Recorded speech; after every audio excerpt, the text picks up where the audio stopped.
технологи гэхээр нөгөө бид нэр юу гэж ойлгоод байгаа дандаа юм дижитал технологиуд компьютер гар утсан яаж ч юм уу тий.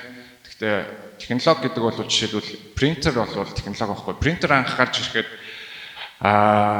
нөгөө хэвлэх үйлдвэрүүд бүгдээрээ за ингээд бид нар баларчлаа гэж хэлсэн тий. Одоо болт хэвлэх үйлдвэрүүд байж байгаа. За бэлэн гомон гарч ирсэн. Тэр үед Япончууд нөгөө ramen ресторанууд бол за ингээд бид дуслаа гэжсэн тий. Ramen ресторанууд одоо байж л байна. Тэгвэл айдас бол үргэлж байдаг. Айдас бол үргэлж байсан ирсэн. Жишээ нь 20 дугаар зууны их үед Нью-Йорк хотод анх удаа нөгөө юм бидний нөгөө хэлцэнсээр миксерийн машин буюу нөгөө цементийг юу гэдэг машин анх гарч ирсэн байгаа барилгын салбарт. Тэгээ тэр үед нөгөө хурцээр шавар зурдаг байсан ажилчдын барилгачдын асуулт нь юу байсан бэхээр за ингээд бид нар өнгөрлөө ажилтгүй боллоо тий.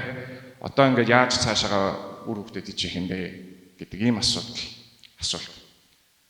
төрж исэн байгаа. Асуулт тавьж исэн байна. Тэгээ энэ тухайн үедээ нөгөө ингээд одоо New York Times шанн дээр бүр ингээд сурвалжлага болж гараад тий. Айгуу том асуулт байсан байхгүй. Үнэхээр айдас бодтой байсан. Гэхдээ нэг зүйл бол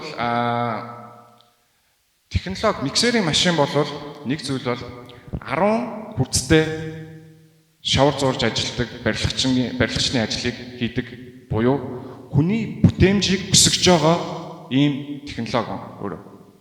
За тэгээд юу ч хурц ч гэсэн өөрөө 7000 жилийн өмнө бол тухайн үедээ хүний хөдөлмөрийг асар ихээр нэмэгдүүлж исэн тэр үеийнхаа 7000 жилийн өмнөх тийм инновац технологи байсан. Тийм ээ.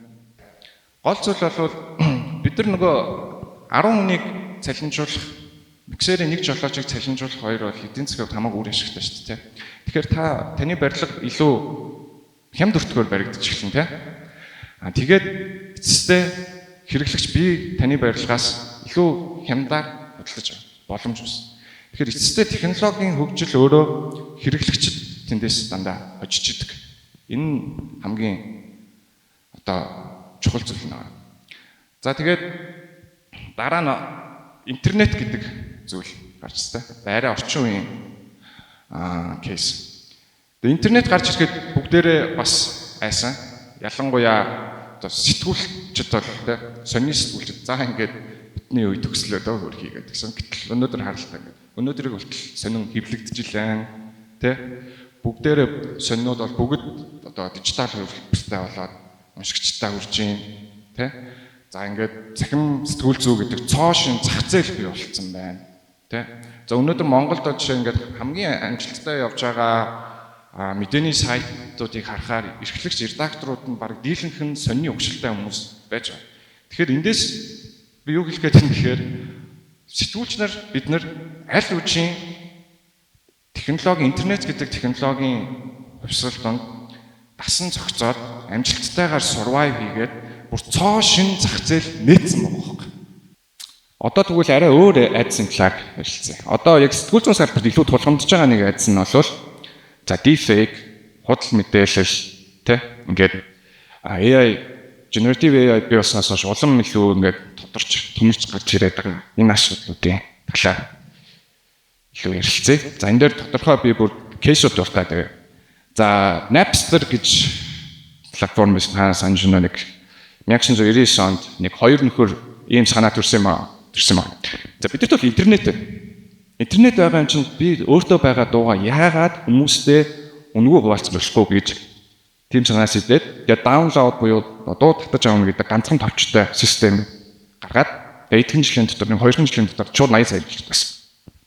Тэгэхээр юу гэхээр энэ зүгээр ингээд хүн дуу өөрийнхөө компьютер дээр татаж авах гэдэг бол тухайд юм чинь юм тийм шууд буу.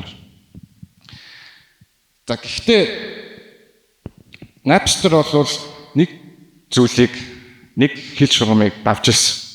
Хүлэн зөвшөөрч болчихгүй юм зүйл гэсэн. Оюуны өмчийн асуудал гэсэн. Оюуны өмчийн асуудал. За бүр хамгийн алдартай жишээ Metallica хамтлаг Iceberg гэдэг нэг дуу цэцгэжсэн юм. Тэгээд цомгтон багтсан дуу. Тэгээд энэ албан ёсоор цацагтааг байхад аль үжийн Napster дээр тавигдаад 300,000 вон татаж авах сонссон. Энэ бол оюуны өмчийн маш том зөрчилтэй. Тийм учраас Napster-ийг эцэстээ уран бүтээлчид хөгжмийн лейблүүд тэ ингээд шүүгдсэн. Тэгээд энэ Napster систем өөрөө аль биесээр хаагдсан. За энэний өмнө нэг зүйл юу болсон бэ гэхээр хэрэглэгчд нь Napster-ыг ашиглахаа болсон. Маш олон хэрэглэгчд нь бас татгалцсан. Яагаад гэвэл хайртай уран бүтээлчийнх нь уран бүтээлийг хулгайлж байгаа юм. Тэгэхээр хэрэглэгчд татгалцсан гэдэг бол энэ өөрөө муу технологиг зах зээл өөрөө ингээд шахаа гаргацдаг. За тэгвэл эндээс нэг зүйл үлдсэн. Тэр нь юу гэхээр Napster-аас үлдсэн нэг өв нь болохоор хэрэглэгчийн туршлага буюу дууг би онлайнаар татаж аваад сонсож болно, мөнгө төлж болох юм байна гэдэг ийм хэрэглэгчийн юм дадал үлдчихэж байгаа. Энийг нь цаашаага iTunes, Spotify, SoundCloud гэдэг одоо бидний өдөр тутамдаа ашиглаж байгаа энэ технологиуд өвлөж аваад энэ шинэ технологиуд болохоор илүү нөгөө бүх оролцогчдод үнцийг өгч чаддаг, уран бүтээлчдод тэр сонсож байгаа хэрэгчдэр тэгээ өөрсдөө бас ашигтай байж байгаа аспект бизнесийн яг тодорхой юм бизнес модельтэй ийм сайн технологиуд нь гарч ирээд өнөөдөр хоорондоо өрсөлдөөд ингээд бүтгэжээд явж байна. Технологи бол ер нь эхлээд гарч ирээд ч юм уу муу тал нь төрүүлээд бас тархацдаг юм шиг тийм талтай байна тий. Ер нь юмны муу ингээд илүү хурдан тархаад идэв шүү дээ. Тэгэхдээ хэрэглэгчд өөрөө энийг шахаа гаргацдаг. Тий. Эсвэл хууль тодорхой дүрм энийг зогсоочдөг. Тэгээд энэний араас сайн технологиуд нь шигшигдэж үлддэг. За энийг би нэг ийм жижигхэн математик загвараар нотолж харуулъя. За энэ болохоор chaos game гэж монголоор бол одоо эмх замбраагүй тоглоом гэх юм уу те. За энэ нэг гурвалжин харагдаж байгааз. За энэ нь болохоор Серпинскийн гурвалжин гэдэг. Польшийн математикч Вацлав Серпинский гэдэг хүний одоо гаргасан математик загварчлал байгаа юм. За энэ дотор болохоор ерөөсөө хоёрхан дүрм байдаг. Chaos game гэж нэг инф замбраагүй тоглоом гэсэн шүү дээ. Энэ дотор гэхдээ хоёр дүрм байдаг байхгүй. Тодорхой хил хязгаартай байх хэрэгтэй. Тэгээд тэр тийшээгээ хүрэхэд ийм тогтмол дүрмтэй байх хэрэгтэй гэдэг.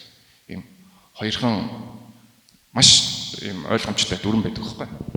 За эхнийх нь бол ямар ч дүрмгүй үед юу яад юм бэ гэдгийг. Одоо энэ гурвалжин дээр шүү дээ. Эхлээд бид нар хаач хамаагүй нэг газар цэг тэмдэглэх хэрэгтэй. Цэг хатгах гэсэн. Тэгэнгүүтлээ тэр цэгээсээ нэг шулуун татах хэрэгтэй байхгүй юу? Шугам. Тэгээд тэр татсан шугамныхаа төгсгөлт нь цэг хатгаад явна гэсэн. Тэгэл дахиад шинэ цэгэндийнхаа цэгээсээ шулуун татаал цэг тавиал хатгаал явна гэсэн. Тэгэхээр нэг 10,000 цэг хатгаж үзье. Гэхдээ ямар ч дүрмгүй заяа. Дуртай газраа л хатгах гэсэн үг шүү дээ, тий? Дуртай газраа л хатгах гэсэн. За харъя. 10,000 цэг. Тэр доор нь тоон гарч байгаа. За зүгээр энд юу болоод байна гэдээ харахаар яг та нар эндээс юм ойлгож байна уу? Ямар ч ойлгомжгүй зүгээр нэг юм инх замраагүй л баахан ингээл юм галзуустай жинхэнэ chaos болж байгаа байхгүй. Тэгвэл одоо тодорхой дүрм үгүй гэж. Дүрмтэй тоглоё гэж.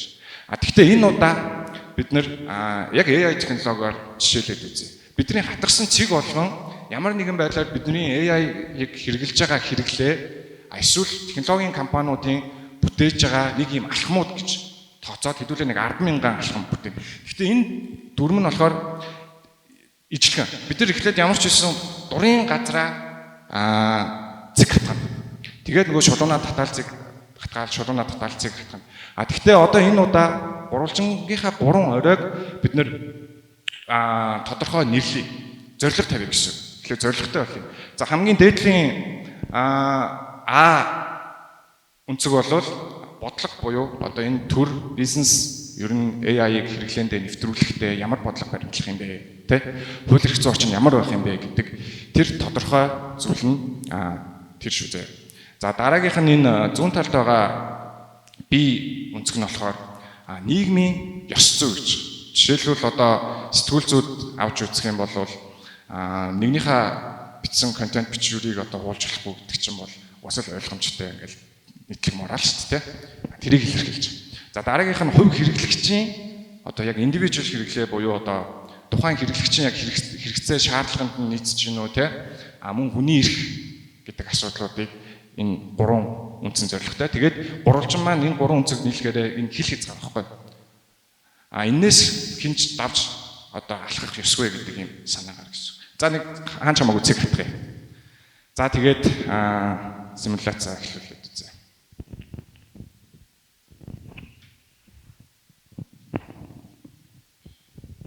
Жохон уртлуулах.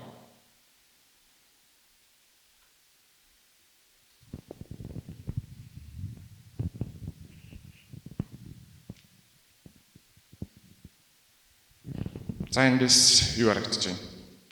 Сирпинскийн гурвалжин гэдэг нь яг энэ эхэлж фрактал дүрс үүсэж байна, тийм. Тэгэхээр бид нар эхлээд нэг хил тогтоосон шүү дээ, хил хязгаар. Энийг давахгүй гэдэг хил хязгаар тогтоосон. Хоёр дүрм гэсэн бохгүй. Эхний дүрм хил хязгаарыг давахгүй байсан. Хоёр дахь дүрм нь болохоор эхлээд цэг зоосон. Тэр цэг өөрөө аль нэг гурван үнцгийн аль нэг рүү тэмүүлж явах хэрэгтэй. Тэнд цэгт хүрч явах хэрэгтэй гэсэн. Тэр цэгт хүрчээд дараагийн цэг рүүгээ явах хэрэгтэй гэсэн. Буюу бид нар нөгөө энэ цэгүүдээ бид нар одоо өөрсдийн технологийн хэрэглээ болон одоо технологийн компаниудын нэвтрүүлж байгаа инновац тавьж байгаа шаардлагууд гэж анх тодорхойлсон цэг болгон.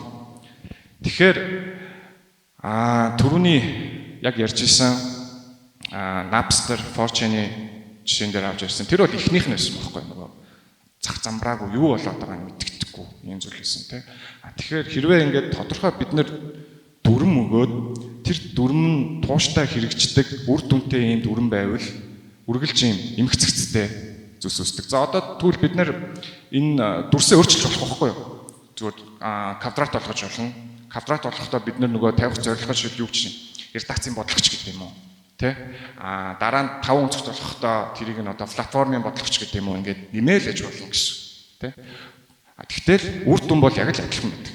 Хэрвээ бид нэр тодорхой хил хязгаартай тэгээд тэр дотор дүрмээр явж ивэл яг энэ дүрс байн гарч ирдэг. За тэгэхээр Chaos Game дотор бид нар сая нэг дүгнэлт хийж болохоор байлаа. Ямар ч байсан хил хязгаарыг нь бид нар зөв тогтоох хэрэгтэй байна. Хил хязгаар өөрөө байх хэрэгтэй байна. Энэ хальж болохгүй нэг юм давж гიშгэж болохгүй юм зураас байх хэрэгтэй. Тэр орчин дотор энэ хил хязгаар дотор тодорхой дүрм байх хэрэгтэй байна. Гэхдээ тэр дүрм нь айгүй үр дүнтэй ажилдаг дүрм байх хэрэгтэй байна. Тэгээ мэдээж нөгөө дүрмийг тууштай хэрэгжүүлэх нь бидний ажил байхгүй. За одоо сонгодог сайн жишээ. Бид нар Voyager Transparency гэдэг манай төсөл байгаа. За энэ бол төрийн нээлттэй өгөгдлийг илүү ил тод болгох хэрэгтэй гэдэг ийм платформ байгаа. За яг манай Монголд бол шилэн данс Tendergo, Hascom гэдэг нөгөө төрийн нээлттэй өгөгдлүүд бол байдаг. Гэхдээ энэ өөрөө нөгөө яг нээлттэй өгөгдөл кавичн дотор байхгүй. Яг нээлттэй бол байдаггүй. Тэ? Айгу төвхтэй шүү дээ. Яг ашиглахад. Одоо шилэн дансны хувьд бол тодорхой нэг юм query бичиж чаддаг юм ур чадвартай ч юм уу. Тодорхой хэмжээний програмчлал юм хэлэхтэй тэ. Эсвэл ядаж Excel дээр ажиллаж чаддаг хүн тэрийг хэрэглээд мэдээ сурвалжны ашиглаж чадаад байгаа байхгүй юу? Гэтэл энэ зүйл чинь өөрөө зөвхөн сэтгүүлч эсвэл нэг хідэн судлаачтай иргэний нийгмийн байгууллагуудад зориулсан нээлттэй өгөгдлийн платформ биш шүү дээ. Энд чинь бүр бүх хүнд зориулсан тий миний имээ өгөөч гэсэн тэрийг хараад ойлгож явах тий миний одоо 7 настай хүү ч гэсэн тэрийг ойлгож явах хэмжээнд байвал эн чинь жинхнээсээ нээлттэй өгөгдөл байхгүй. Тэгэхээр энэ өөрөө юм хаалттай нээлттэй нэртэй яг үндэ хаалттай байгаа өгөгдлүүдийг бид ил тод олох хэрэгтэй гэж зорьсон. Тэгээд ерөөсөө зүгээр маш товчхон асуулт хариултаар явдаг ийм хайлтын систем болгоод хувирсан. Тэгэхээр энэ бол төрд байгаа мэдээллүүдийг ингээд зүгээр л танд одоо та асуулт бол юм л гэсэн үг байхгүй. Одоо сая бол ингээд Эрдэнэс тавталгаа компанитай холбоотой ингээд зөндөө юм болно шүү дээ. Яг юу ч болоод байгаа ингээд худалдаа авалт нь яаж ч явдаг юм гэдэггүй. Тэгэхээр та зүгээр Эрдэнэс тавталгаа худалдаа авалттай холбоотой тендертэй холбоотой мэдээллүүдийг зүгээр асуухад л болох гэсэн тийм. Тодорхой компани хэрвээ та судалж ивэл тэрийг нь асуудаг ч юм уу. Ингээ явдаг шүү. Тэгэхээр энэ бол зүгээр яг төсвийн зарцуулалт төрийн худалдаа авах үйл ажиллагаан дээр бид нэр одоо нээлттэй өгөгдлөөр дамжуулаад энийг илүү одоо хэрэглэгчдэд хялбар амар болохыг зорж байгаа ийм зүйл байна. За дараагийнх нь Ask Voyager Media Widget гэдэг хэрэглэгчийн буюу уншигчийн туслах юм үйлчилгээ. За энэ маань бол яг одоогийн байдлаар бол iTunes, UBN-ийн, Graphic-ийн, Fluma Media гэдэг дөрвөн мэдээний сайт дээр барьсан байгаа. Энэ бол энэ барьсан байгаа дөрвөн сайтын мэдээ болгоны доор мэдээ болгоныг боловсруулад, оруулсан контент болгоныг боловсруулад уншигчдад тухайн сэдвийг анхны мэдээг илүү дэлгэрэнгүй гүнзгий ойлгоход зориулсан юм 3 асуултыг автоматар санал болгодог. Та бас өөрөө ч асуултаа оруулаад асууж болно. За тэгэхээр хариулт нь бол юу гэдэг вэ гэхээр AI хариултыг боловсруулж өгч байгаа. Хариулт нь бол ямар хариулт авах вэ гэхээр анхны таны уншижсэн тэр мэдээнд огт дурддагдаагүй тоо баримт, статистикууд арай өөр өнцөг яг миний энэ уншиж байгаа юм дээр гэсэн юм байна Гэхдээ нөгөө талд нь бас нэг юм байж гэдгийг санал болгодог гэсэн. Тэгээд бид нар бол энэ төслөө бол хамгийн гол нь бас миний бас нэг мэтгэл үншлээ би бол сэтгүүл зүг хэвлэл мэдээлэл медиаг бизнес гэж хардаг цэвэр бизнес. Тэгэхээр нөгөө редакцууд илүү олон орчмын өдөртэй илүү олон их усүрээс орлого олдог тэр илүү санхүүгийн хувьд илүү нөгөө эрх чөлөөтэй хүчтэй байж ич нөгөө нийтийн эрх ашигынхаа тал илүү сайн уулзалж байна. Хин нэгэнд худалдагдахгүй гэсэн үг шүү дээ. Тэгэхдээ тэр орлогын их усүр нь нөгөө нэг хэдхэн тооны нэг том компаниуд эсвэл нэг төрлийн байгууллагууд биш ийм технологийн бүтээгдэхүүнүүд байвал гэж бид нар энэ дөрвөн байршуулсан сайттай ингээд орлогын шинэ их усүрийг санал болгож байгаа. Тэгэхээр бас нэг тэр нэг ихтгэл үнэмшлэлээрээ бас энэ технологи ингээд чигээд явж байгаа. За тэгээд өнөөдөр миний танилцуулах миний ихтгэл ингээд өндөрлж байна. За тэгээд өнөөдөр бид нар нэг зүйлийг товчхон дүгнээд яриул. За айдас бол угаасаа үргэлж байт юм байна. Айдас бол угаасаа л байдаг байна. Технологийн тухайд бол муу технологиуд болвол угаасаа өөрөө шахагдчихдаг хүн хэрэглэхээ болдог. Тэрийг харин энэ бол нийгэмд айгүй хортой зүйл юм технологи байна шүү гэдгийг хүмүүст ойлгуулж чаддаг, тэрээс сэргийлүүлж чаддаг хүмүүс нь сэтгүүлч та бүхэн маш хариуцлагатай ажил хийдэг. Сайн технологиуд бол тодорхой хил хязгаар дүрм дотор ингээд оршин тогтноод тэгээд хэрэглэгчдэд яг юм өсөлтөөнөөр хоорондоо юм чөлөөт өсөлтөөнөөр ингээд цаашаа боожоод ингээд улам явждаг. За тэгэхээр ингээд технологиуд өөрөө хөгжихийнхаа хэрээр хамгийн гол нь тэнцэнээс дандаа хэрэглэгчид бид нар өөрсдөө хожиж идэг гэдэг ийм гол дүгнэлтийг хийж болохоор байна.